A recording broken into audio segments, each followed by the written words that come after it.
Hello भक्तजनों, कैसे हो आप सब। आई होप आप सब ठीक होंगे।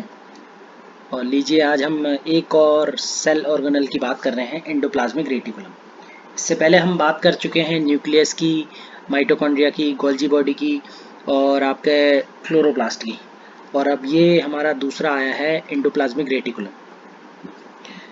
तो मैं आपको बता दूं कि अभी तक आपने अगर मेरा चैनल को सब्सक्राइब नहीं किया और वीडियो नहीं देखी है तो जाके पहले इन सभी वीडियो को एक एक बार दिखाइए, तो आपके लिए ही अच्छा होगा। बाकी मेरी मेहनत का क्या पता कुछ थोड़ा बहुत मुझे फल मिल जाए, लेकिन फिर भी एक छोटी सी कोशिश की गई है कि आई होप आप लोगों को पसंद आए।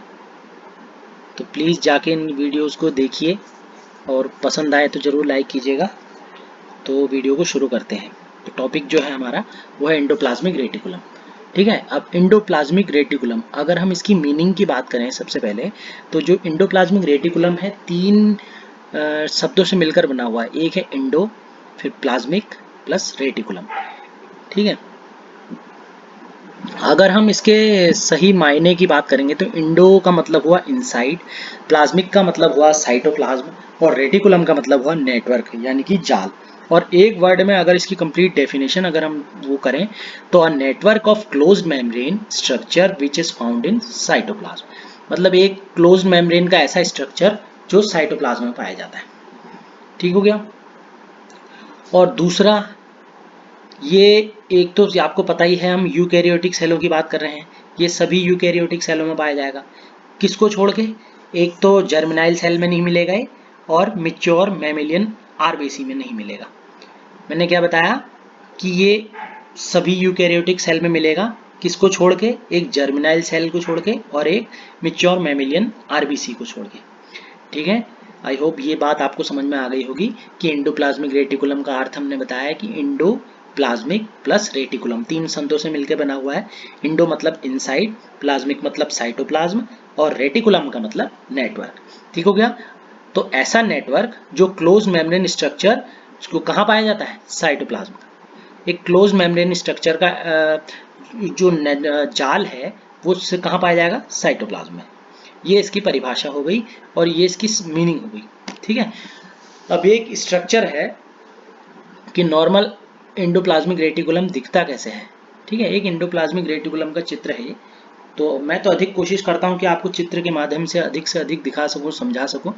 तो जो एंडोप्लाज्मिक रेटिकुलम था, सबसे पहले जो डिस्कवर किया था वो KR पोर्टर ने करा था 1945 में। ठीक है, और एक और थे जिन्होंने ये ऑब्जर्व करा था कि माइटोकॉन्ड्रिया नहीं, एंडोप्लाज्मिक रेटिकुलम क्या है उसके बारे में और अध्ययन। दूसरा एक साइंटिस्ट और थे, गार्नियर। उन्होंने इन सभी चीज़ों का अध्ययन करा था। ठीक है, फिर अब इसके स्ट्रक्चर की बात हुई तो जो एक इनके एक अल्ट्रा स्ट्रक्चर जो दिया था वो तीन साइंटिस्ट थे। एक तो पोर्टर थे, दूसरा क्लाउडे और तीसरा फॉलन। ये है ना, ये अपने तीन हैं। एक अल्ट्रा स्ट्रक्चर जो इन्होंने दिया था, एक तो पोर्टर, दूसरा क्लाउडे और फुलन्स। ये तीन साइंटिस्ट थे जिन्होंने इंडोप्लाज्मिक रेटिकुलम का अल्ट्रा स्ट्रक्चर दिया था। ठीक है, अब डिस्कवर किसने करा था? वो थे मेन KR पोर्टर ने 1945 में। ये नॉर्मल एक एंडोप्लाज्मिक रेटिकुलम है। ये देखिए एंडोप्लाज्मिक रेटिकुलम है। यहाँ पर ये न्यूक्लियर का इन्वेलोप है, न्यूक्लियस यहाँ पर होता है। ये न्यूक्लियस की जगह हुई और इसके अंदर को ये जो पोर्शन ये वाला होता है ना, ये एक इस प्रोसेस को ब्लबिंग कहते हैं। तब जाके ये नलिकाएं बनती हैं। उसके बाद अब हम इसकी नॉर्मल एलिमेंट की अगर बात करेंगे, इसी के अंदर हम पढ़ेंगे ये चीज़ें। तो एंडोप्लाज्मिक रेटिकुलम के जो तीन मुख्य एलिमेंट होते हैं, नंबर एक सिस्टर्नी, वेसिकल और ट्यूब्यूल्स। तो सबसे पहले आप इन तीनों के चित्र देख लीजिए। ठीक है, सिस्टर्नी का तो चित्र ये होता है, ये सिस्टर्नी हुई। ठीक है, फिर ये है वेसिकल और तीसरा है ये हमारे ट्यूब्यूल्स। ये तीनों के चित्र आई होप आपने देख लिए होंगे। अब हम इनके बारे में पढ़ेंगे। तो ठीक है, तो सबसे पहले जो हमारा एलिमेंट है वो है सिस्टर्नी का। तो सिस्टर्नी क्या है? They are narrow tubular structure. ठीक है, और दूसरा they are formed by blebbing of nuclear membrane. जो न्यूक्लियर की मेम्ब्रेन है ये यहाँ पर से जो ये पोर्शन है वाला इधर को इस पोर्शन को ब्लेबिंग कहते हैं, तब जाके इनका निर्माण होता है। ये पोर्शन तब जाके सिस्टर्नी बनती है। न्यूक्लियर मेम्ब्रेन इसको कहते हैं ब्लेबिंग। ठीक हो गया। और इनकी परतों में राइबोसोम्स होते हैं। यहाँ पर ये लिखा है ना, studded with ribosome, these ribosome are attached by protein. ये राइबोसोम्स हैं इसमें बहुत सारे, और ये अटैच्ड होते हैं एक प्रोटीन के साथ जिसको बोलते हैं राइबोफोरिल। राइबोफोरिल प्रोटीन के साथ जुड़े हुए रहते हैं ये राइबोसोम्स। ठीक हो गया। फिर हमारी बात आ गई इनकी वेसिकल्स। ये वेसिकल है, they are spherical structure, diameter 50 to 500, closer to cisternae. अब इस सिस्टर्नी के नजदीक में होते हैं ये वेसिकल। ठीक हो गया।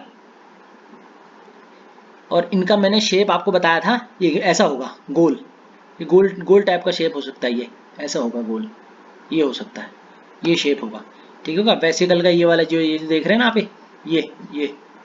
ये वेसिकल्स हैं। ठीक होगा। They are spherical structure, diameter कितना होता है इनका 50 to 500 micron, closer to cisternae, ये सिस्टर्नी के नजदीक में होते हैं। और तीसरा है ट्यूब्यूल्स। ट्यूब्यूल्स हमारे ये हुए, they are branch without ribosome, closer to plasma membrane. ये बाहर की तरफ को होंगे ये वाले ट्यूब्यूल्स है, ये जो है ये ऐसे मुड़े हुए ना ट्यूब के जैसे। ऊपर वाला पोर्शन तो ये तो आपके वेसिकल्स हो गए, ये नीचे वाले जो हैं ये ट्यूब के जैसे, इनको ट्यूब्यूल्स कहेंगे। तो ये विदाउट राइबोसोम्स के होते हैं, और इनको दूसरे नाम से जाते हैं स्मूथ एंडोप्लाज्मिक रेटिकुलम। यही हुए। और ये रफ वाले हुए जिनकी सरफेस पे राइबोसोम प्रेजेंट रहेगा उसको बोलेंगे रफ एंडोप्लाज्मिक रेटिकुलम, और जिनकी सरफेस में राइबोसोम प्रेजेंट नहीं होगा उसको बोलेंगे स्मूथ एंडोप्लाज्मिक रेटिकुलम। ठीक है। तो मैंने क्या बताया पहले कि जो ये एंडोप्लाज्मिक रेटिकुलम था वो डिस्कवर किसने करा था, के आर पोर्टर ने 1945 में। और ऑब्जर्व किसने करा था, वो थे गार्नियर ने। और अल्ट्रा स्ट्रक्चर जो दिया था वो 3 साइंटिस्ट थे, एक पोर्टर, दूसरा क्लाउडे और तीसरा फुलन्स। ये 3 साइंटिस्टों ने इनका अल्ट्रा स्ट्रक्चर दिया था। फिर हमने इसके एलिमेंट की बात करी, सिस्टर्नी सबसे पहला एलिमेंट। तो सिस्टर्नी क्या बताया था, ये they are narrow tubular structure. ठीक हो गया। नैरो ट्यूब्यूलर स्ट्रक्चर है, और they are formed by blebbing of nuclear membrane. ये न्यूक्लियर मेम्ब्रेन की ब्लेबिंग के द्वारा बनते हैं। ठीक हो गया। Studded with ribosome, these ribosomes are attached by protein. तो यहाँ पर राइबोसोम्स होते हैं इस सतह पे, और ये राइबोसोम किसके साथ जुड़े हुए रहते हैं, एक प्रोटीन से जुड़े हुए रहते हैं, और इस प्रोटीन को कहते हैं राइबोफोरिल प्रोटीन। फिर दूसरा आ गया vesicles, they are spherical structure, diameter 50 to 500 mu m micron, closer to cisternae, cisternae के नजदीक में होंगे। और ट्यूब्यूल्स जो हैं they are branch without ribosomes, closer to plasma membrane. इधर पे प्लाज्मा मेम्ब्रेन होगी, वहां पर उसके नजदीक पे होंगे क्या, ट्यूब्यूल्स।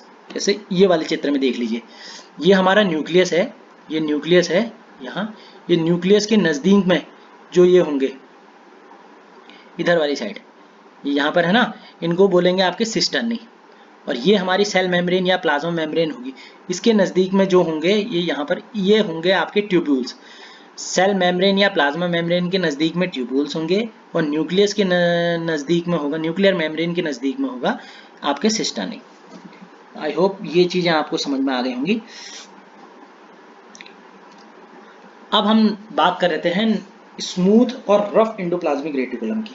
स्मूथ एंडोप्लाज्मिक रेटिकुलम मैंने बताया कि इनकी सरफेस पे राइबोसोम्स नहीं होता है, तो उनको स्मूथ एंडोप्लाज्मिक रेटिकुलम कहेंगे। और रफ एंडोप्लाज्मिक रेटिकुलम उनको कहेंगे जिनकी सरफेस पे राइबोसोम्स प्रेजेंट होता है।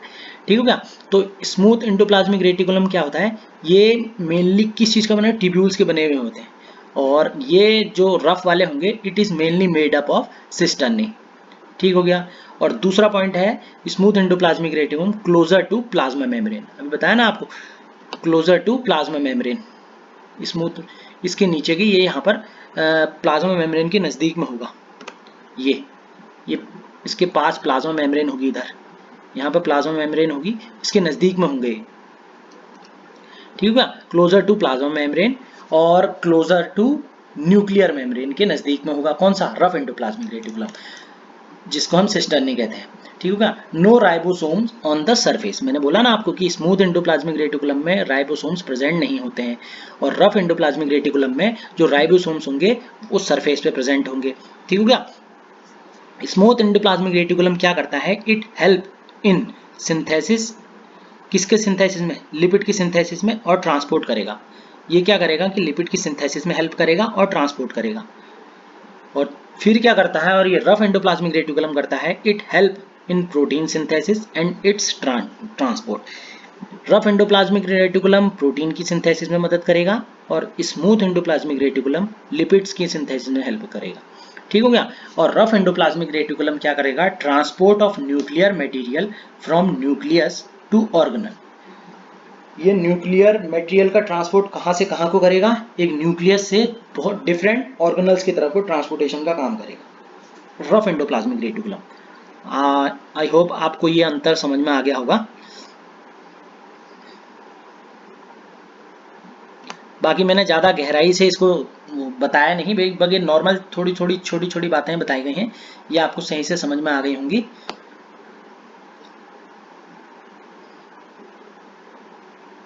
आई होप आप सब लोग सही से समझ गए होंगे। कि वीडियोस आपको अगर पसंद आती हैं तो लाइक ज़रूर कीजिएगा। Thank you.